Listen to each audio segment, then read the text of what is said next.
And now we're going to finish with a positive note from our friend Hamind. He will tell us his story.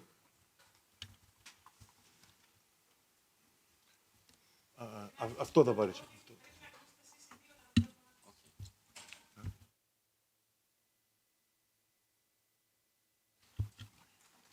Hello, everyone.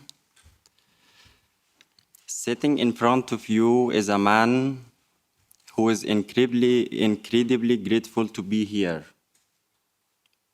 My deepest gratitude to Mr. Kούλογλου and with his great colleagues for making it possible for me to address this esteemed gathering and speak about the story of life.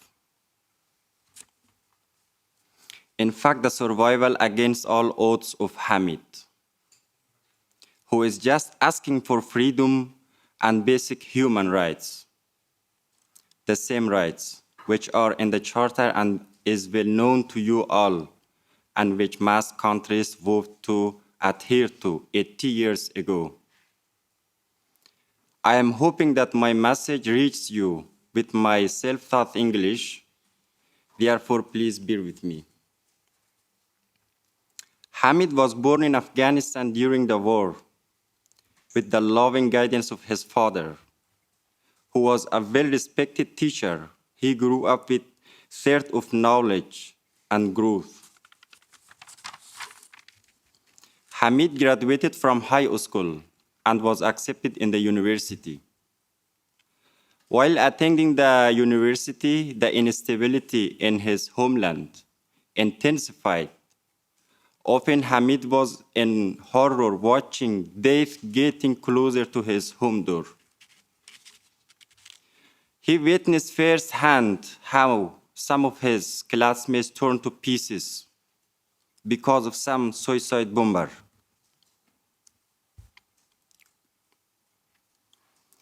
Or some other close friends had to handle lifelong injuries.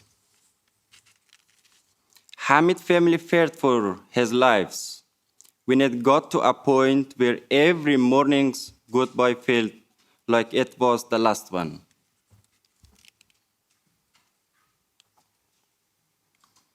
Finally, Hamind left everyone and everything dear to his heart and escaped his destroyed birthplace in search of a more peaceful and where he could benefit from basic human rights, continue his education and learn more skills in order to live a safe and normal life.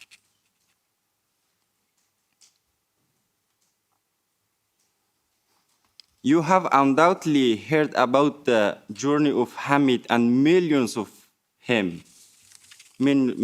like him, leaving their countries to reach safer grounds.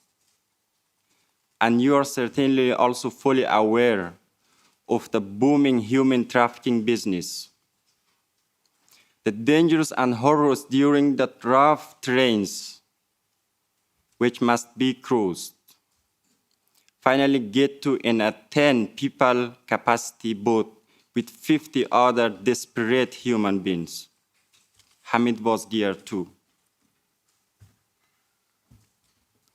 He witnessed a different kind of fear on the agency, the horror and the cries of a child grasping to his mother's bosom for safety. The panic of a father where eyes told his weakness, still helpless but hopeful. They all stepped on the island of Lesbos in October 2017. They all were taken to Moria camp, a camp with the capacity to receive 2,500 people. In fact, they were herded there along with over 10,000 desperate human beings.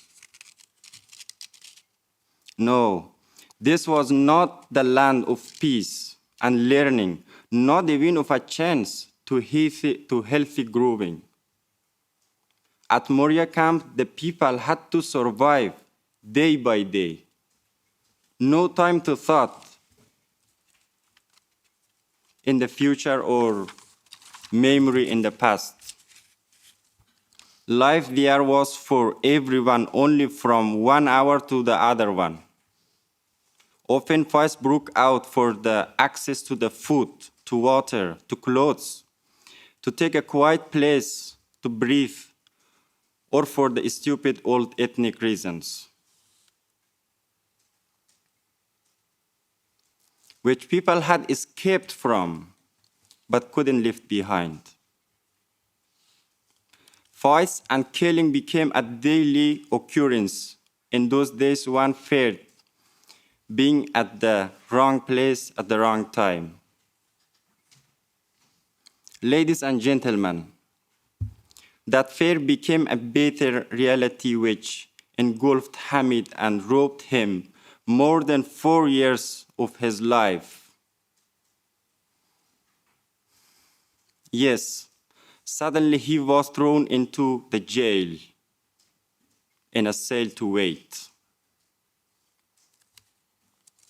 He waited days, months, years for the police to verify whether he was involved or not in the fated altercation which to date he knows very little about and continues to suffer from.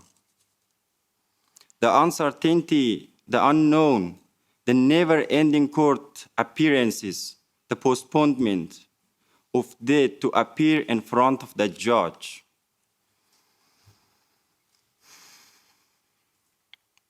The fear of not being acquitted for something never committed, or for Hamid, a daily and slow death in itself.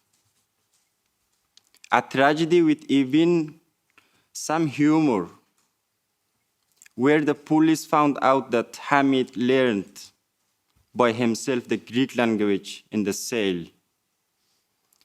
They even called him to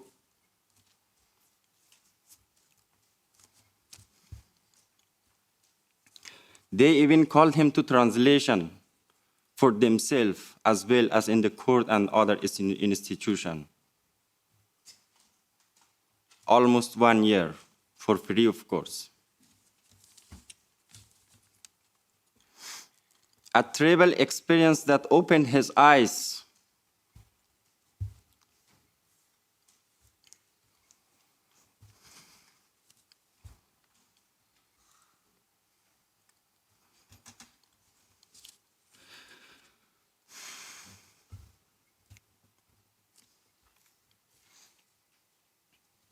to heartbreaking injustices as a translator.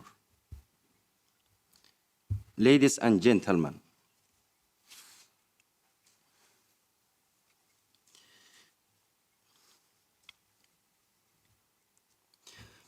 the person sitting in front of you is Hamid. I am Hamid.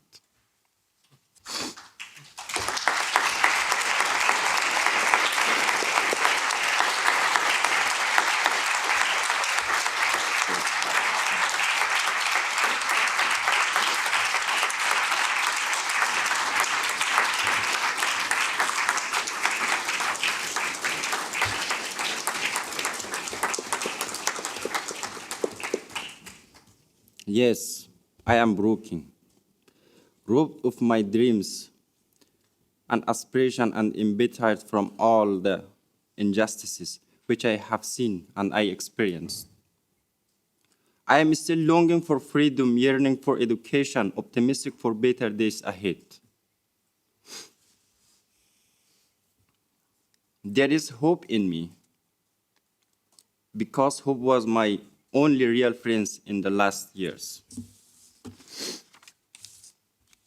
For sure, I am not a blue-eyed Christian who escaped from war-ravaged country, but I am a human like my Ukrainian brothers and sisters, and I hope that kinder, more reasonable minds will prevail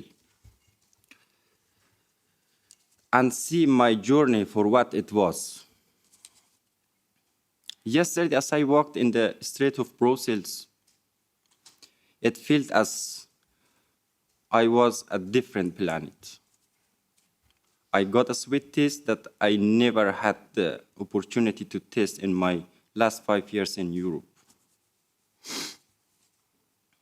I know that I belong to one race, the human race. Look at me for who I am, and grant me the most basic of human rights. Thank you.